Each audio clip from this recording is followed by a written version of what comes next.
ဒီနေ့မှာတော့ကျွန်တော်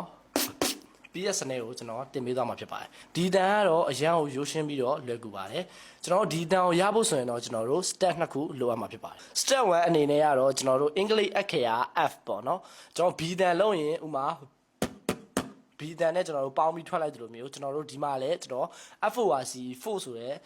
စကားလုံးလေးနဲ့ကျွန်တော်ထွက်လို့ရပါတယ် 4ဆိုပြီးအဲ့ချိန်မှာကျွန်တော်တို့အနောက်ကကျွန်တော်တို့ vocal ကိုဖျောက်ပြီးတော့အနောက်အတန်ကိုဖျောက်ပြီးတော့အဲ့ဆိုရင်ကျွန်တော် F တန်ကိုရမှာဖြစ်ပါတယ်အရင်ကလည်းပါတယ်เนาะ F တန်ကတော့ IF အတန်ကိုရပြီဆိုရင်ကျွန်တော်တို့ step 1ကိုရပြီဖြစ်ပါတယ် step 2အနေနဲ့ကတော့ကျွန်တော်တို့ PS နဲ့ကိုလုံးမှာဖြစ်တဲ့အတွက်ကြောင့်ကျွန်တော်တို့ဒီ F အတန်လေးနဲ့ B အတန်လေးကိုကျွန်တော်တို့ပေါင်းမှာဖြစ်ပါတယ် B အတန်မှာဆိုရင်တော့ကျွန်တော်တို့အပေါ်ကနှစ်ခမ်းနဲ့အောက်နှစ်ခမ်းကိုကျွန်တော်တို့ရိုက်ပြီးတော့ B အတန်ထွက်လာတာဖြစ်တယ် PS နဲ့ကတော့ကျွန်တော်တို့ဒီ F ဆိုတဲ့အတန်လေးနဲ့ B အတန်လေးကိုပေါင်းထားတာဖြစ်ပါတယ်ဥပမာဒီတန်မှာဆိုရင်ကျွန်တော်တို့အပေါ်ကနှစ်ခမ်းနဲ့ကျွန်တော်တို့အောက်ကသွားလေးနဲ့ကိုကျွန်တော်တို့ထိပြီးတော့အဲ့လိုထုတ်လိုက်တာဖြစ်ပါတယ်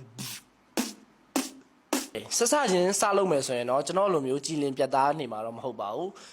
တိုးလေးရနေပြီးတေးသေးလေးအတန်ထွက်လာပါလိမ့်မယ်အဲ့ရနေမှာဆက်ပြီးတော့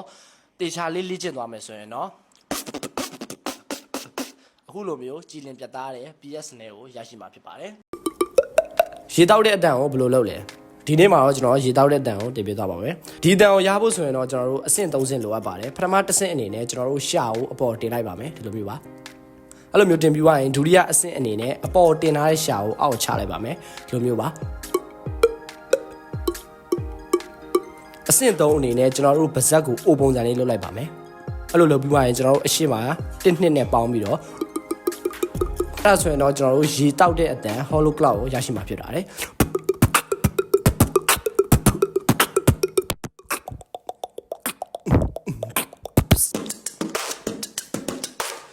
ဟယ်လိုအားလုံးပဲမင်္ဂလာပါကျွန်တော်ကတော့ဒီနေ့မှာတော့ BMG စနစ်ကိုကျွန်တော်တင်ပေးသွားမှာဖြစ်ပါတယ်ဒီအတန်ကိုကျွန်တော်လုပ်မယ်ဆိုရင်တော့ကျွန်တော်တို့ step 2ခုလိုအပ်မှာဖြစ်တယ်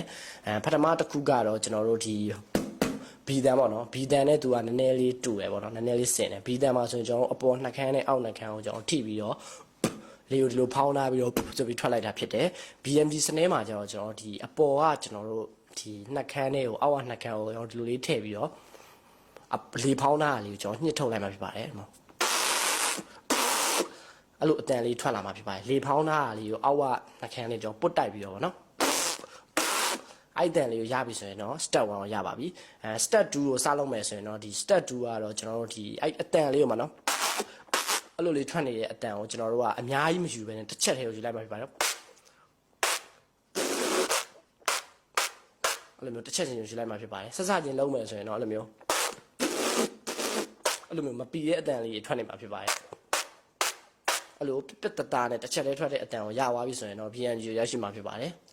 BMG စနစ်ကရိုးရှင်းပင်မဲ့လိုက်လုပ်ကြည့်တဲ့အခါမှာတော့နည်းနည်းလေးတော့အတန်အတိအကျထွက်ဖို့တော့နည်းနည်းလေးတော့ခက်ခဲလိမ့်မယ်အဲ့တော့အားလုံးပဲတေချာလေးထွင်သွားမယ်ဆိုရင်တော့အတန်ရရှိမှာဖြစ်ပါတယ်အဲ့တော့အားလုံးပဲရကြမယ်လို့ကျွန်တော်ပြောလင်းပါတယ်နောက်ထပ်ဗီဒီယိုတွေမှာပြန်လည်တွေ့ဆုံကြပါမယ်